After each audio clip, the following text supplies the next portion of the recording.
Hello everyone and welcome back to my channel Synergize with Sudharsha. I apologize I'm a bit late in posting this video. However, I was so overwhelmed when I received queries asking when I would be posting the next video. So here I am. Thank you so much for showering your love and blessings as always. In the series, today I am going to talk about Lord Dattatrey's fifth guru, the sky or the space. We are also going to talk about what lessons he learnt from sky and what are the soft skill lessons that we can learn from his fifth guru. Sky is infinite, that is, it has no boundaries, it has no limitations, it is everywhere, it is omnipresent. Sometimes when there is dust or smoke or pollutants, the sky doesn't get affected. There are millions of stars, planets and celestial bodies in the sky. Yet the sky remains unaffected by the presence of all of them. Similarly, there are many emotions we as human beings feel, like happiness, sadness, anger, fear and disgust. But we must possess the ability to remain open to both the feelings, pleasant as well as unpleasant. It is important that we learn to manage our emotions as we experience them. I'm not talking about controlling emotions, rather I'm talking about managing emotions. It is important to understand that all the emotions should be displayed appropriately and that all the emotions are healthy. Anger, fear and sadness are as equal as peace, courage and joy. The art is to express these emotions in a desirable way at a desirable time and in a desirable amount.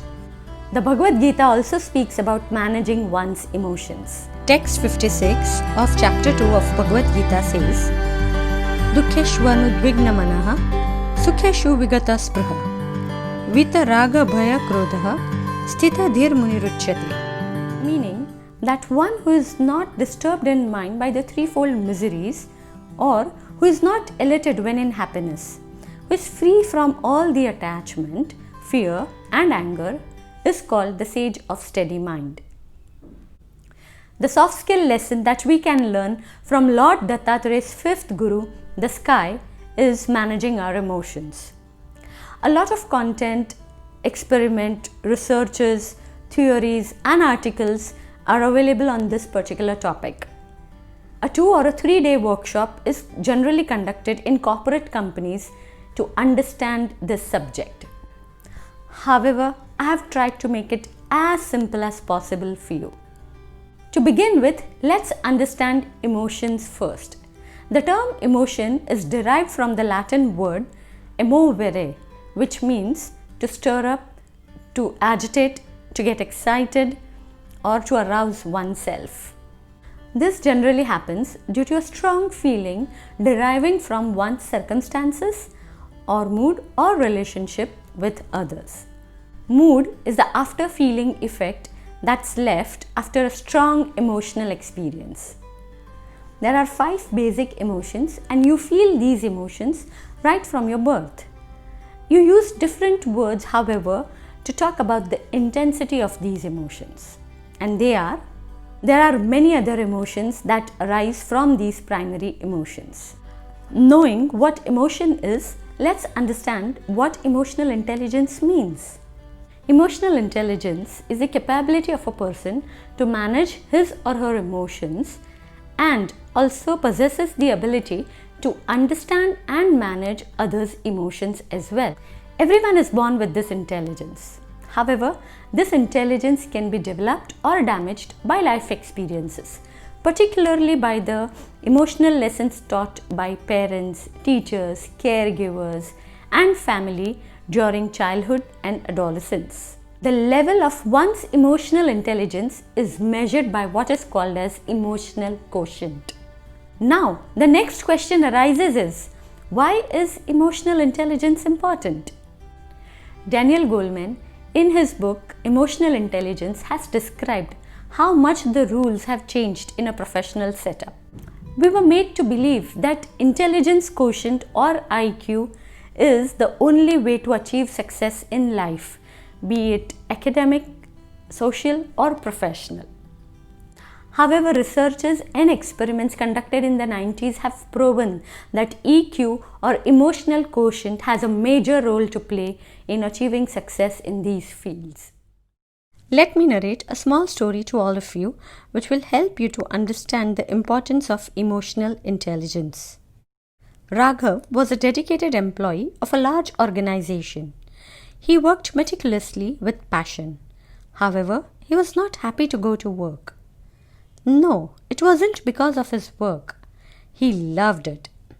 The sole reason for his reluctance was the behavior of his reporting authority, Ram.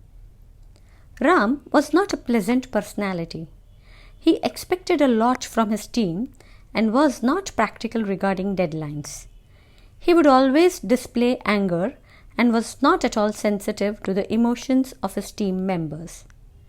He wouldn't just bother about their concerns. Raghav felt miserable about it, as he was never appreciated but always reprimanded. One day, Raghav was late to work, and the team had an important meeting. Without inquiring why he was late, Ram, who was in foul mood as usual, eliminated him from the project. Raghav was assigned to another project under Shyam, who was his reporting authority now. This was a blessing in disguise for Raghav. Shyam was empathetic when he came to know Raghav's mother wasn't well and was hospitalized. He allowed Raghav to work from home for some days. Besides being empathetic, Shyam was also clear that work mustn't suffer, as they had a deadline to meet. Shyam would motivate his team members and made them believe their worth. Raghav blossomed under Shyam's leadership. Raghav also put his best foot forward and eventually contributed to the growth of the organization to a greater extent. It is very obvious from this story that Shyam had a high emotional quotient, and therefore he was able to understand his as well as Raghav's emotions, and he could manage both of them effectively, thereby meeting the deadline as well as proving to be a good manager.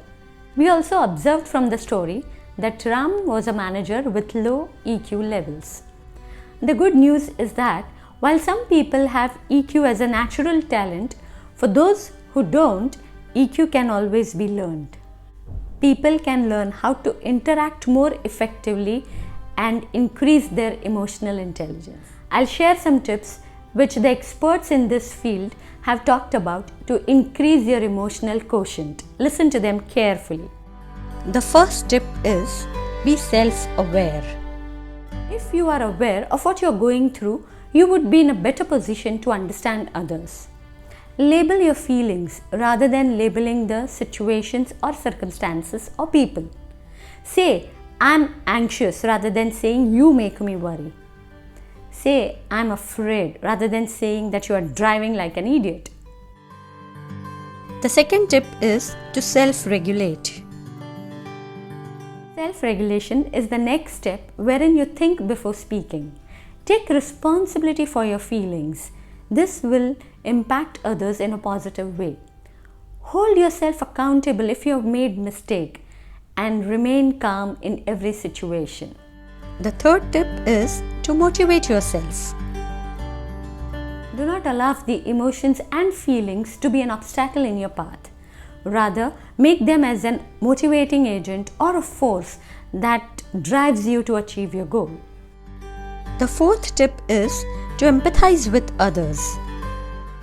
You should be able to put yourself in the other person's shoe. That is, validate others' feelings. Remember that listening to either a child or an adult makes them feel heard, understood, important and cared about.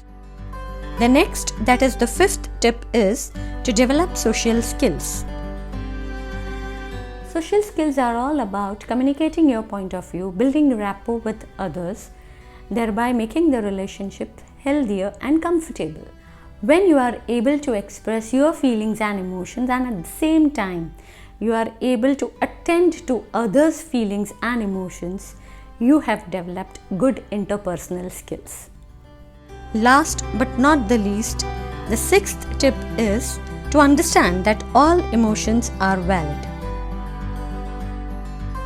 All emotions are valid. It is just their expressions that can be right or wrong.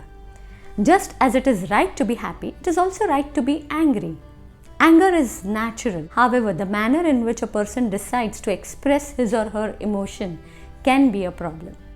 The great Greek philosopher Aristotle rightly remarked, "Anyone can become angry. That is easy.